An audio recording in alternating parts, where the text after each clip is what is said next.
भगवते वासुदेवाय नमः। धर्मराज युधिष्ठिर राज सिंहासन पर विराजमान होकर के और हस्तिनापुर का राज्य चलाना प्रारंभ कर दिया। अब भगवान मन में विचार किया कि मैं द्वारिका के लिए प्रस्थान कर लूं। अपना रथ सजा करके द्वारिका के लिए विदा हो रहे हैं। तब सभी मांगलिक कार्य किए। भाई भगवान को रास्ते के अंदर कोई अपशुगन न हो। कौरव पत्नियां, पांडव पत्नियां और पांडव पुष्पों की वृष्टि करी और नगर जनिक लोग भगवान को विदा किया। भगवान जब हस्तिनापुर से बाहर निकले उस समय भीम को कहा, भीम इन सब को लेकर के वापिस नगरी के अंदर जाओ। और अर्जुन उद्धव भगवान के साथ में द्वारिका गए। भगवान जब द्वारिका पहुंचा तो द्वारिका वासियों ने राजसी ठाट बाट से भगवान का मान सम्मान किया और अगवानी की। उसके बाद में कुशल सेम पूछी तो सभी ने कहा और तो सब ठीक थे, लेकिन आप नहीं होने की वजह से हमको यही दुख था। भगवान पहुंचने के बाद में वहां पर सब आनंद ही आनंद हो गया और नगर के कई औरतें छत पर चढ़ करके भगवान का दर्शन किया। भगवान 16,000 रानियों के महल में एक साथ ही प्रवेश किया। सभी रानियों ने मन में विचार पैदा किया कि पहले मेरे महल में आए हैं, पहले मेरे महल में आए हैं। यह कोई विचार करने की बात नहीं है, यह तो मायापति की माया है। यानी कृष्ण के प्रति कोई विचार करने वाली बात नहीं है। वो तो परब्रह्म परमात्मा है, कोई भी रचना रच सकता है। इधर भगवान की कृपा, हस्तिनापुर के अंदर धर्म राज्य हो गया। धर्मात्मा जब राजा है, धर्म राज्य क्यों ना हो। माता पिता का आज्ञाकारी पुत्र माता पिता की सेवा करे, धर्म के अनुसार चले। कोई प्रकार का वाद विवाद कलेश इस नगरी में कुछ नहीं हो रहा है। भगवान की सब कृपा है।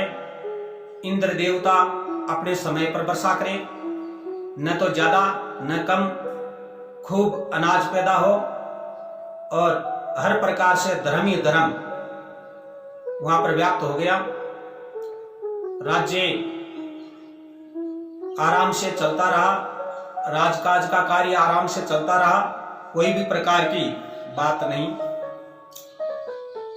ईश्वर की कृपा हुई और उत्तरा के गर्भ से परीक्षित का जन्म हुआ। परीक्षित का जन्म हुआ तो बहुत खुशी हुई। महाराज धर्मात्मा ब्रह्म ऋषियों से कहा कि ये राजकुमार का गुण योग बताइए। तब दोमादी उनके गुरु थे, उन्होंने बताया कि ये अभिमन्यु पुत्र है जो परीक्षित है। परीक्षित इसका नाम इसलिए है कि इसने गर्भ में ही संसार की परीक्षा की है, इसलिए परीक्षित। तो ये आपका पुत्र जो है ईश्वाकु के समान प्रजा का पालक होगा, श्री राम के समान सत्य प्रतिज्ञा वाला होगा, शिव के समान दाता यानी दाता व रक्षक होगा और दुष्यंत भरत के समान कीर्ति बढ़ाने वाला होगा, सहस्त्रार्जुन के समान धनुर्धारियों में श्रेष्ठ होगा, अग्नि के समान ऐसन्य तेजस्वी होगा, समुद्र के समान रत्नों से युक्त गंभीर होगा, सिंह के समान अत्यंत पराक्रमी होगा और हिमालय के समान सज्जनों से सेवित होगा, पृथ्वी के समान क्षमाशील होगा, माता पिता के समान सहनशील होगा और शिव के समान शीघ्र प्रसन्न होने वाला होगा। ब्रह्मा जी के समान सभी पर सम दृष्टि रखने वाला होगा और विष्णु के समान सभी को आश्रय देने वाला होगा और श्री कृष्ण के समान सर्वगुण संपन्न होगा। राजा रंती के समान उदार हृदय वाला होगा। ययाति के समान धार्मिक वृत्ति वाला होगा और बलि के समान धीर पुरुषों में धीर वाला होगा। प्रहलाद के समान कृष्ण का अनन्य भगत होगा और अश्वमेध यज्ञ के समान यज्ञ कराने वाला होगा। वृद्धजनों की सेवा उपासना सेवा करने वाला होगा। राज ऋषियों में राजा जनक के समान होगा और पापियों पर शासन करने वाला होगा। धर्मधरा की रक्षा करने वाला होगा। कली पर विजय यानी कली को पकड़ करके विजय प्राप्त करने वाला होगा और युधिष्ठिर के समान सत्य वक्ता होगा। भीम के समान महाबली होगा। अर्जुन के समान धनुर्धारी होगा। नकुल के समान सुंदर होगा और सहदेव के समान विद्वान होगा। इस प्रकार से ऋषि ने इसका गुण वर्णन किया। परीक्षित, भगवान कृष्ण का यहां पर दर्शन करना चाहता है। जिस प्रकार से गर्भ के अंदर भगवान कृष्ण चतुर्भुज रूप धारण करके सुदर्शन चक्र लेकर के रक्षा करी थी, वो रूप यहां दिखाई नहीं दिया। भगवान ने समझ लिया कि यह माया का मोह है। परीक्षित ने मन में विचार किया कि मैं भगवान का ध्यान करता हुआ प्रजा का भला करूंगा। इस प्रकार से पूर्णिमा के चंद्रमा के समान परीक्षित बढ़ता गया। धीरे धीरे राज्य का कार्यकाल चलता रहा। इधर विदुर जी प्रभास क्षेत्र से आ रहे थे तो पता चला कौरव सर्वनाश हो चुके हैं। तब हस्तिनापुर में आकर के रहने लगे और सभी को क्षेम कुशल पूछी। रात्रि के समय धृतराष्ट्र के मकान में गए और धृतराष्ट्र से कहा, हे धृतराष्ट्र, तेरे को अभी भी नींद नहीं आ रही है क्या? तो धृतराष्ट्र ने कहा, नहीं, नींद नहीं आई। तो नींद कैसे आएगी? तुमने अच्छे कर्म नहीं किए, यह बुरी का परिणाम है जो सोते को भी याद रहते हैं। तू अभी भी सोया हुआ है, ध्यान नहीं दे रहा है। जो गई सो गई, बची सो, इस उम्र का ध्यान कर। तेरे को यहां रहना कैसे आ रहा है? तुमने तो बहुत अपराध किए। भीम को जहरीले लड्डू खिलाए, लाक्षाग्रह, द्रौपदी को भरी सभा में लाकर के चीर हरण, ये सब बातें आप भूल गए क्या? इनका अन्न आप ग्रहण कर रहे हो। भीम तुमको स्वान तुल्य भोजन दे रहा है, इसको आप ग्रहण कर रहे हो और अपमानजनित भोजन ग्रहण करके तुम यहां रह रहे हो। धृतराष्ट्र ने कहा, मेरे भतीजे हमारी बहुत सेवा करते हैं, क्यों न? यह तो धर्मराज का प्रताप है। धर्मराज कहते नहीं है क्योंकि वो धार्मिक हैं, साक्षात धर्म हैं इसलिए। लेकिन तेरे को ये विष जनित भोजन यहां नहीं करना चाहिए। अब तेरी जो रही है उसको सुधार। मेरे को तेरे चेहरे पर मृत्यु दिखाई दे रही है। अब तेरे दिन वो नजदीक हैं और तेरे को जाकर के कहीं तेरी इस काया का उद्धार कर लेना चाहिए। क्यों? तुमने यहां अपराध बहुत किए हैं। धृतराष्ट्र कहता है, मैं अंधा हूं, कैसे जाऊंगा? विदुर जी कहते हैं, मैं कल रात्रि मध्याह्न काल में मध्याह्न समय, रात्रि के मध्याह्न समय में तेरे मकान में आऊंगा और भवन में आकर के तेरे को मैं ले चलूंगा। तो उस समय गांधारी, कुंती एक ही भवन में बैठी हैं और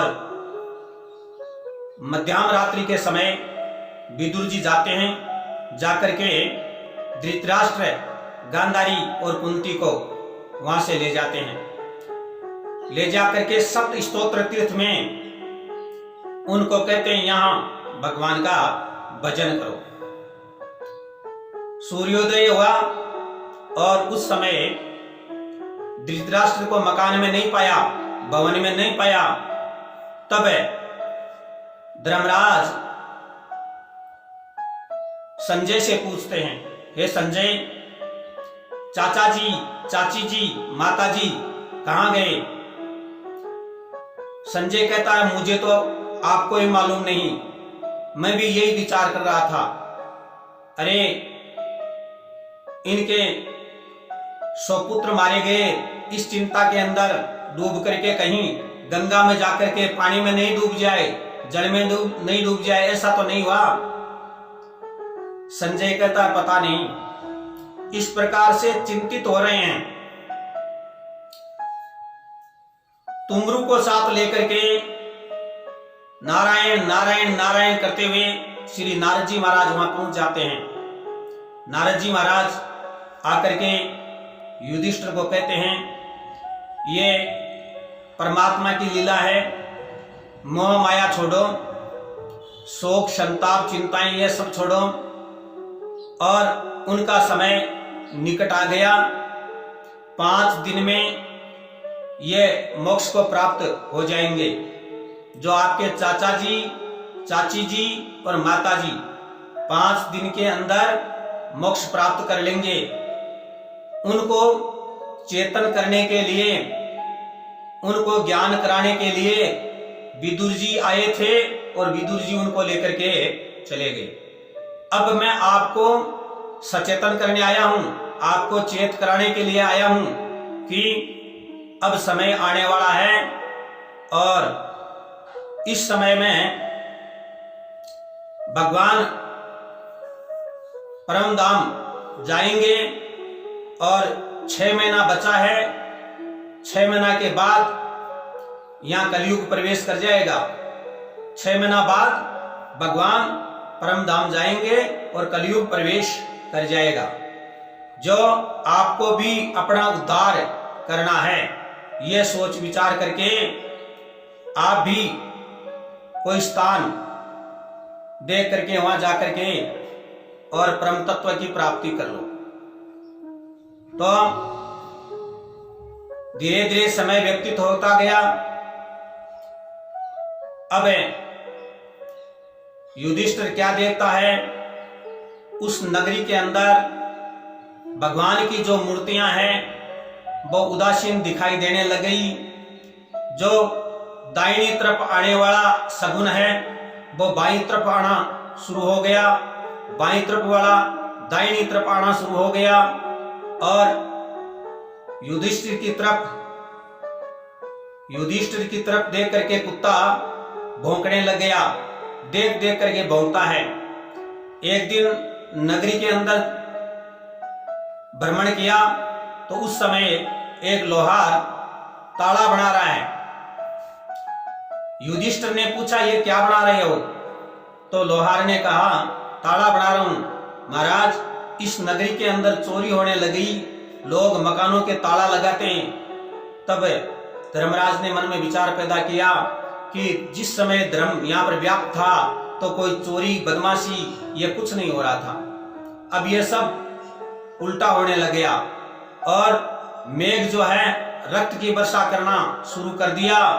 दिन में भी धुंधकार सा रहना प्रारंभ हो गया और एक व्यक्ति जो सत्य बोलने वाला एक दिन में ही 100 झूठ बोलना शुरू कर दिया।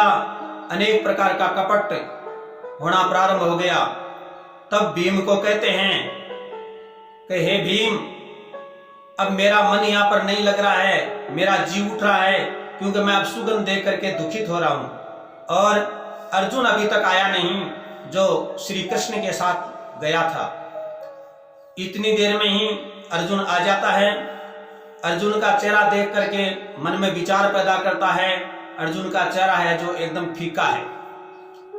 धर्मराज कहते हैं, अर्जुन कोई अतिथि का अपमान तो नहीं किया, या कोई आपसे कोई गलती तो नहीं हुई, या यदुकुल में कोई ऐसी कोई घटना तो नहीं घटी, आपका चेहरा इस प्रकार से उदास क्यों है? तब अर्जुन कहता है, महाराज क्या बताऊं, मैं भी ठगा गया। कैसे, क्या हुआ? कृष्ण भगवान परम धाम पहुंच गए।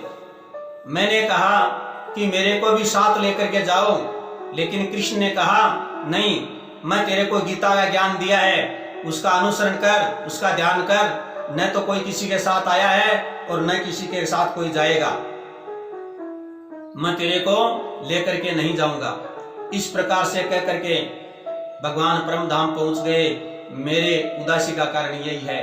क्या क्या अपने लिए भगवान ने सहायता की, यह सब मेरे मन के अंदर खटक रही है। इस प्रकार से बातें करते करते कलयुग का प्रभाव ज्यादा होने लग गया। तो उसी समय मन में विचार पैदा कर लिया कि अपने को यहाँ से चलना अच्छा है। क्यों? नारद जी कह गए थे कि 6 महीना बाद में यहाँ पर कलयुग व्याप्त हो जाएगा, तो अब अपना जीवन सुधारना जरूरी है, परम पद की प्राप्ति करनी जरूरी है। इसलिए राजा परीक्षित को राज सिंहासन पर बिठा करके और फिर तीर्थ यात्रा प्रारंभ कर दी। चलते चलते हिमालय में पहुंच गए। विदुर जी तीर्थ यात्रा करते हुए प्रभास क्षेत्र में जाकर के आपका 5 भौतिक शरीर छोड़ करके और अपनी पुरी को चले गए, जिसका नाम है संयमनीपुरी। और इनको लेने के लिए, किनको? विदुर जी को लेने के लिए अर्यादि पित्तेश्वर आए थे। और विदुर जी आपकी पुरी में जाकर के वास करना प्रारंभ कर दिया। अब हिमालय में जाकर के सब एकांत में बैठ करके भगवान का भजन करना शुरू कर दिया। द्रौपदी ने देखा पांडव निरपेक्ष हो गए हैं, यानी मोह रहित हो गए हैं। तब उसने भी एकांत में बैठ करके श्री कृष्ण का ध्यान करके मोक्ष प्राप्त कर ली। महाभारत की कथा के अनुसार द्रौपदी भी पांडवों के साथ गई थी। हिमालय में सबसे पहले वही गई। भीम ने इसका कारण पूछा। तब महाराज युधिष्ठिर ने भीम को उत्तर दिया, ध्यान से सुनो। भीम ने पूछा, भैया द्रौपदी गलने का क्या कारण है, कहें। युधिष्ठिर ने कहा, इसका अर्जुन के प्रति विशेष प्रेम था, इसलिए ये गड़ गई। भीम ने कहा, भाई साहब सहदेव भी धराशायी हो गया, इसका क्या कारण है? युधिष्ठिर ने कहा, इसे अपनी विद्वता का गर्व था, इसलिए यह भी धराशायी हो गया।